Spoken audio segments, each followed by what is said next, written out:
I'm a firm believer that you can't really get an accurate picture or even close to the truth unless you at least hear the other side of the story. Now, here's the one thing I want to point out is what you're hearing here is one person's story about what happened and what's going on. Now, because to be honest with you, I would agree with him, but you can just tell he's lying. The whole thing's a lie. Convention. The question is, how's it going so far? Well, former Democratic candidate Marianne Williamson has been following it closely. She describes the experience as, quote, like binge watching a Marriott commercial. That's about right. Pretty unappetizing. Platitudes heaped upon cliches, smothered in a thick sauce of self-righteousness and stupidity. No normal person could eat what the DNC is serving this week. We tune in because it's our job. So far, the main excitement has been watching just how shamelessly they can lie. The goal appears to be complete reality inversion. Professional rich lady Michelle Obama told America that she was a prep.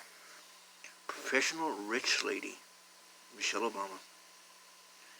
It's not Oprah. I mean, that's just one, like, black woman. Really? Professional rich lady. The criminally negligent governor of New York bragged about how well he handled the coronavirus. And then Jeffrey Epstein's old pal Bill Clinton showed up to speak as the party's moral voice. Really? There's been a low-grade thrill in watching all of this, we'll admit. At the very least, you've got to tip your hat to their audacity.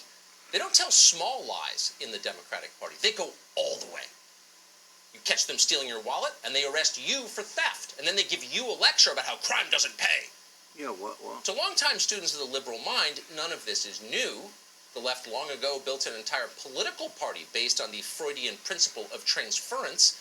They displaced their own sins onto you, thereby cleansing their consciences and allowing them to seize the moral high ground. Do you get what God is doing here? Okay. It's exactly what he's doing as he's saying it. A clever trick. But at this point, it's an old trick. We know how it's done. The public certainly seems to have figured it out. Last night, the Democrats' convention lost in the ratings to a variety show called America's Got Talent. What are you worried about? A pair of jugglers from the Philippines, brothers, wearing glow-in-the-dark headbands, did a yo-yo demonstration on stage. And that outrated Dr. Jill Biden by a lot. We could have told you that was going to happen. Only Nicole Wallace wants to not watch another speech by Dr. Jill Biden. And by the way, what kind of doctor is she? Some of us aren't feeling well. We never learned that answer either.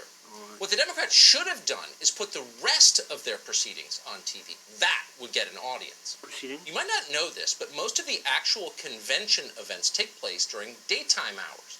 The networks don't cover them. You have no idea they ever happened. There's a reason for that. Yeah, it's, their proceedings. I know it's all a psyop, but they do a terrible job at it. I mean, this guy, I can't tell if he's trying to show me how it's done or if he's a part of it. It's amazingly, I mean, where is Toto? Toto! Obviously. But what a loss for the viewing public. If you saw what they were saying during the day, you would never tune into primetime again. In fact, you might flee the country. For the last 3 days, we have watched all of it. In a moment, we'll show you what we found. We want to begin this evening by bringing you a moment of prayer that broke out at the convention on Monday. Hold on. Okay, a moment of prayer broke out at the convention on Monday.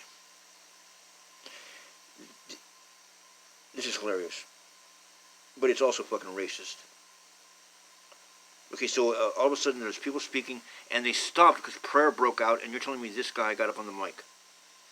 A pastor called Frederick Haynes took the microphone. As you listen to this, compare it to what you might hear in your own church. You had the nerve to build a wall while at the same time you have in the harbor there in New York a Statue of Liberty saying, "Give me your tired, your huddled masses yearning to breathe free." Jesus will say, "America, if you don't get your act together, you may well go to hell." To hell! Vote for Biden! Doomed sinners, or you're going to hell. We'll be in hell. Well, it is a pretty straightforward message. Was Jonathan Edwards ever clearer than that? Was Jerry Falwell? Despite what you may have heard, it is the Democratic Party that is the hotbed of religious extremism these days. Pastor Go to Hell Haynes, for example, is a fan of Minister Louis Farrakhan. These are men of faith, I never heard of this. just not your faith. But religion is not the only institution the Democrats are reconfiguring at their convention. The Pledge of Allegiance could use an overhaul too, they've decided, and they're giving it one. Really? Watch the new version. I pledge allegiance to the flag. This was aired at the Democratic National Convention as this is the new version, everybody, of the Pledge of Allegiance. This is some punk with a goddamn video camera, dude. Fox News has millions of viewers. I'm just saying, I hope to God that God is playing a joke right now. Of the United States of America, and for the republic for which it stands, one nation, under God, indivisible, with liberty and justice for all, someday. Someday. Right. Someday, this could be a good country. Someday, if we're in charge.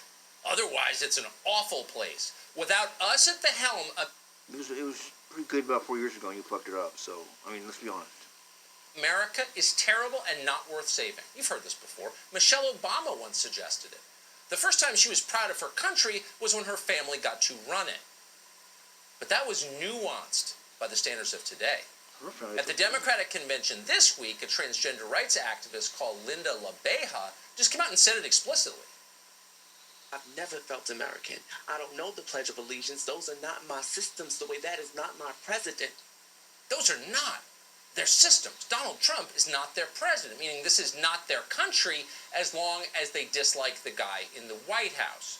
So it's all or nothing for them, and right now they're trending toward nothing, which is why they apparently turned over the DNC stage directions to Colin Kaepernick. Watch. Many of the videos and pictures you're about to see were recorded before COVID, which is why the kids are not social distancing. However, What? the audio was recorded over the past month. You may rise or kneel if you are able, for your preference. Wow. You can kneel. Let's call him Kaepernick. So if you watch this stuff for long enough, and we have, it's pretty easy to forget that it's pretty fringy, actually. Look at the polls. Most people don't agree with this.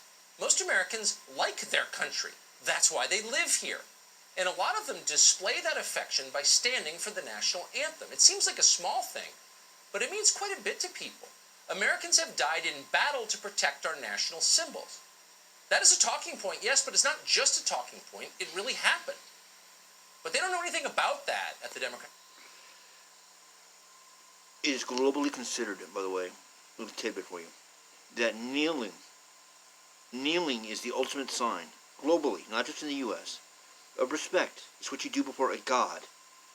So to kneel before a flag would mean that you're giving the sign that you respect that flag like a god. But he doesn't know that. It's religious, yes, in the sense that you're giving over the right. You're taking a knee before a power. Kneel before Zod? Okay. So if you're kneeling before the flag, I don't care what anyone tells you it's about. It's a protest. Oh, well, then he shouldn't have kneeled. He should have stood. Or he should have turned around. Why would he kneel? As a sign of disrespect, you idiot. National Convention, and they don't think that your kids ought to know about it either. And that's why they've endorsed erasing American history. This moment in history manifests more monuments like these to replace the old ones that no one really cares to see anymore.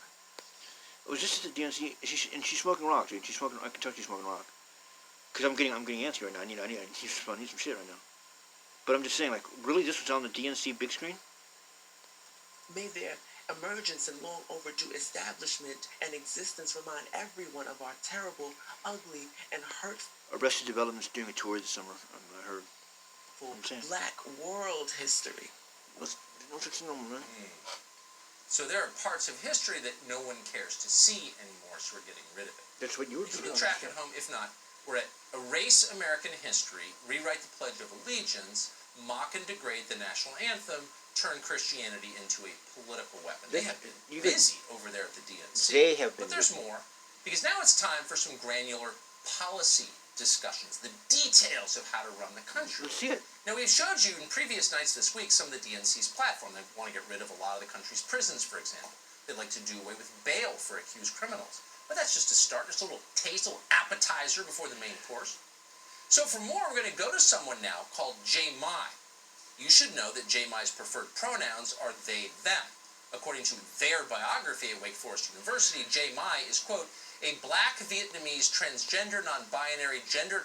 What does this have to do with the National Convention? Okay, okay. I want to make sure I'm not the only one who's tripping out on that. Transcendent mermaid queen king, currently living out their ever-evolving truths Hey, wait a in minute. Winston-Salem. Wait a End minute. quote. That's true. Got it? Okay, now listen to Jay Mai.